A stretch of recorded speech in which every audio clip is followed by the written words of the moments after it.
Hey, hey, hey. Happy Sunday. Happy Sunday. Almost done. I am finishing my wonderful degree at Indiana Wesleyan University. I'm super, super excited, but I'm super, super stressed. So this is like the last week. I gotta get it done and get it in.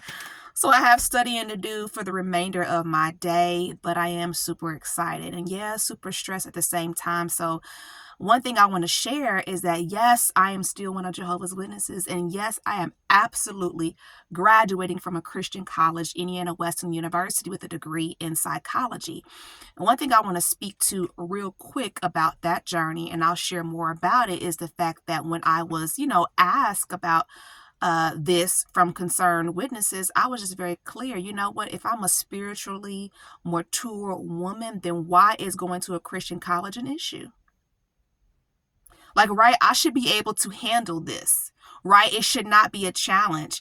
And literally, a fun fact about Indiana Wesleyan University that I really appreciate is when you go through enrollment process, they literally list all the Christian religions, and Jehovah's Witnesses is one there that you can select if you want to identify as that. So I thought that was pretty cool. But long story short, what I'm talking about today, today literally is the regional convention. It's the regional convention, right? So I would be at the assembly right now worshiping with my two wonderful children if I could, right? If that was an option, that's what my day would look like today, but it's not. It's not. And I'm going to share with you today what happened to me, because actually it's super, super deep what I'm feeling right now. Though I'm okay. I've done all my, my processing, and I'm okay, and all the techniques that I need to do, my mindfulness techniques that I need to do as well, to cope with what I'm feeling, because I am feeling like a heightened level of PTSD and situational PTSD and things like that can occur when you've had trauma, right? Because the very, very last convention that I tried to go to, I got extremely sick, and that's what I want to share with you about my journey today. So hey, if you didn't know already, I am Myra Cassidy, empowerment coach, religious trauma specialist, motivational speaker, actress, writer, and you are watching Sisters Living with religious trauma syndrome. What is this about? First and foremost, I myself have religious trauma syndrome. And what I'm trying to do is raise awareness to this emerging field of religious trauma and speak to other women who are or who do identify as Jehovah's Witnesses, who can benefit from this information and identify with what I'm talking about, or whoever else is out there who could just simply benefit from the information that I'm sharing. Okay. So, one thing I want to share at this point is that disclaimer, this is a coaching space. It's the information space. This is not therapy, right? And I do not represent the Worldwide Association of Jehovah's Witnesses or the Organization of Jehovah's Witnesses. This is an independent space. I'm doing this independently, though I am a witness. But let's get into what I'm going to share with you today. Okay, so like I said before, definitely this is a very, very heightened time for me, right? I'm trying to finish college, right? I already have PTSD, CPTSD, the religious trauma, and it's typical that when it's around assembly time, right, it's typical, just like it is for someone maybe around this time of year who celebrates holidays, and things like that, who has religious trauma in another religion. The fact that they are not with their family members or not with their church causes anxiety. It causes depression and things of that nature. And this is typical. It's typical to feel this way, right? I know that the convention is today. I know that I cannot go because the last time I went, which was 2023 April, which was the first time also coming back from COVID, I got so sick that I had to leave over lunch, and my body stiffened up so bad that by the time I got out of the car to walk from the car to the front door, I could barely make it. And I was in the bed for 2 days, called off work just from the stress that put on my body. And I decided, you know what, I have to stop. It's time to stop. I'm hurting myself.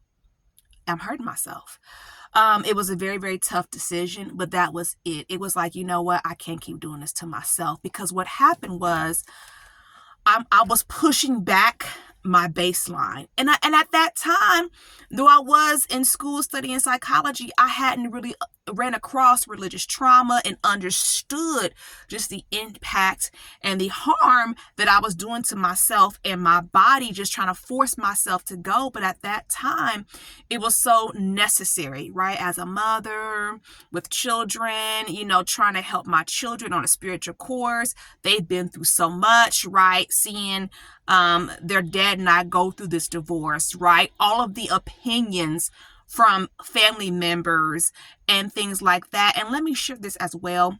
A really big frustrating part of my journey is, I come from this like elevated witness family, right? Everybody's so elevated, right? Everybody has a title.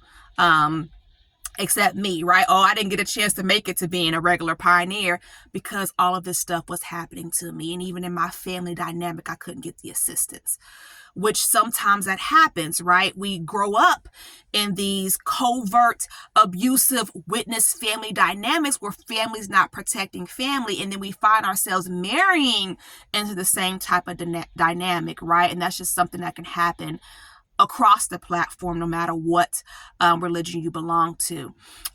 So I say all of that to say it's very, very tough to know that like all my family gets to go to the assembly and stuff, and I can't. Right? I can't. I have to accept that, right? I've done nothing wrong. I mean, realistically, and just to be straight out in the open and frank about it, like my family had a big portion in what happened to me. It's like, yeah, y'all helped me get here. Y'all, a big portion of this is because y'all did it to me too. Like y'all did it to me too. And all y'all get to go to the assembly, right? Right? I got a cousin who's an elder at the sign language hall. Y'all get to go and be like, hey, y'all get to go and worship, right? My dad is an elder at the sign language hall. He gets to go and hablo español, right? I come from this very, very elevated witness family, to put it like that, right? I'm a third generation witness, long story short, but brother who went to Bethel, brother who's now in Bolivia serving where the need is great, right? I come from this really, really, elevated, that's the only way I can describe it, elevated witness family. But it looks like to people, because my family is very well known in Indianapolis, Indiana, it looks like, right, that only girl is the problem, right? So unfortunately, like I've had my family members, my cousins, do the, oh, she's just trying to get attention. Just so whack, but whatever. I'm just like, and see, this is not even witness, right? This is kind of like, yeah, Black folk trauma, right? It's cultural. It's not witness, right? A lot of the things, and that's another part of going through the process. You're able to see, okay, what's witness and what's not. Okay, this is a family issue. Like my family has an issue in this category, or this is even culturally based, right? This is stuff that comes from generational trauma that is from this family dynamic. And you can, it's like, it gets deep, like, plantation like thinking, to be real about it, because that's something that also comes out that you have to deal with when you are going through religious trauma and you're a person of color. You also have to look at that aspect of it too. Long story short, so what happened? What happened the last time I went to the assembly in 2023 April? First and foremost, I was already not knowing what happened to my body, right? I was already like inactive, not understanding that I was triggered all the time, not understanding. I just knew that I can't read the Watch Child Awake magazine. It makes me feel anxiety. I didn't know all of this. I can't read my Bible. I can't. It's making me feel anxiety. It's making me, have these feelings and these sensations. I can't do nothing but put it down. And just knowing that if I try to do these things, it's a negative experience. It's hurtful, which is very typical behavior and a typical feeling once you've been traumatized and you're at the stage of religious trauma. But, with everything that was going on at that time, and I spoke about it in other videos, needing to be there for my kids, right? They're witness dad, right? Long story short, you know how it is, committed adultery, whatever, married somebody else who's a witness. My kids need me, right? They need me. So mama's got to show up. And I'm like, how am I going to do this? How am I going to show up for my kids? And I'm going to say this very carefully, right? But I was in a parked car, right? I looked it up, laws in Indiana, parked car. And what I had to do, because I just didn't know what else to do, I was drinking alcohol in the parking lot before I went to the inside of the Kingdom Hall. And I'm not ashamed to tell everybody this. I've even told, the responsible brothers this, like, yeah, because I was asked, well, wait a minute, what do you mean religious trauma? Because of course they're not going to understand. You were coming to the hall, you were commenting. I'm like, yeah, brothers, because I was drinking in the parking lot. Okay, I'm doing all of this straight lit, like on cloud nine. You can be what you want to be. Like, literally what I'm trying to say was, that's how deep it was. I didn't know what I was doing, how destructive I was being to my body. And I say that because when you're in this space, a lot of times you're not thinking rationally, right? And it's so hard to break away and to see spirituality, right, from the mental health aspect of it. Because in my mind, it's like, why did this even happen to me anyway? Because wasn't Holy Spirit supposed to block it? And I'm sorry, it just don't work like that. It just doesn't work like that. So literally, yeah, I was drinking to go in the first place. But long story short, that regional convention, it was the first one after COVID. And I decided I was going to go. I'm going to take my kids, to the convention. I had already been going to the hall. Some days I just could not make it and I would have to leave. I just couldn't, because I'm walking straight into my triggers, all the trigger words, even the fact that there would be certain brothers who were coming to give a talk at my Kingdom Hall that caused me to be triggered. So if I walked into the Kingdom Hall and I saw that elder giving a talk, I had to go home. I gotta go home. So, just terrible. It's just terrible what you go through when you're going through religious trauma. That's why I can't stress enough the horrors of it. Okay. And how you feel so alone and so confused. So long story short, that last assembly that I was able to make it to, was the first assembly back from COVID. So I'm sure that also had a lot to do with it as well. But when I got there, I made sure, right, that I was not in the same circuit as my ex-husband and the new wife and all of that, because I'm not dealing with that. I'm not dealing with being in the same circuit as the old hall that I had left with all the trauma and all the stuff that I went through with the elders over there. I'm not dealing with that. So no, that check. Woo, good. So I get to the assembly though, and here I am, because my family is well known. I know a lot of people. I'm in a room with so many people who I know and sisters who I even went to for help who did not help me. Either it be not having the ability to, or just, really not caring, right? Like I had those experiences as well. Like, it's just not fair. And also I was at the assembly with the very first hall that I went to, where my ex-mother-in-law still goes. So I'm in the room, with all these people, and I couldn't handle it. Like by the time lunchtime came around, I was like, I got to get out of here, and I have to get out of here now. Right now, I have to go. So, I took my children to my parents' house, and which was close to the place that we met, and then I went home.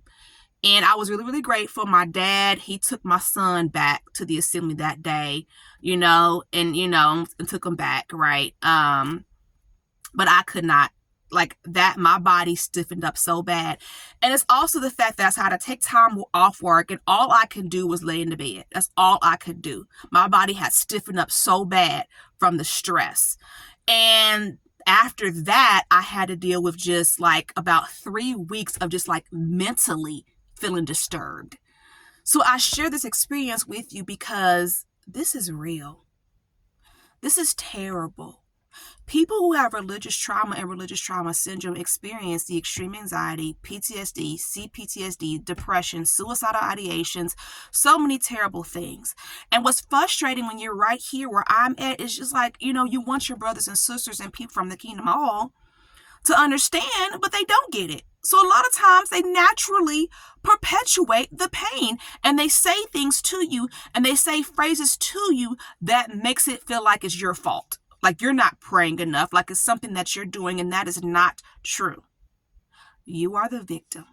You did not do anything wrong. I cannot stress that enough. You're the victim. You did not do anything wrong. You did not traumatize yourself. This is called religious trauma syndrome. Unfortunately, this is about existing in a narcissistic space where no one was able to come due to not having the knowledge or the ability or the concern to help you build resilience so that it didn't happen. You're the victim. So even the way I'm feeling today, I had to go through just knowing that I'm not going to feel shame and I'm not going to feel guilt because I didn't do anything wrong. It's unfortunate that I can't go to the assembly today and be with my children, but that's okay. I'm going to be okay. Jehovah God is helping me get through this, right? And now I'm learning how to help my children get to a better place in their healing and then help whoever else can benefit from the information. So I hope that was helpful information that I've shared with you today. And remember, we're talking about religious trauma. This is not spirit. It's a branch from a spiritual abuse, but it's not like church hurt or hall hurt. No, this is trauma, traumatized, unable, can't. All right. So, like I said, I hope that was helpful information. If you have any questions for me, please feel free to reach out to me, Myra at MyraCassidy.com. That's MyraCassidy. My phone number, feel free to call or text 317-620-1592. And just want to say, hey, once again, I'm Myra Cassidy, empowerment coach, religious trauma specialist, motivational speaker, actor, actress, and writer.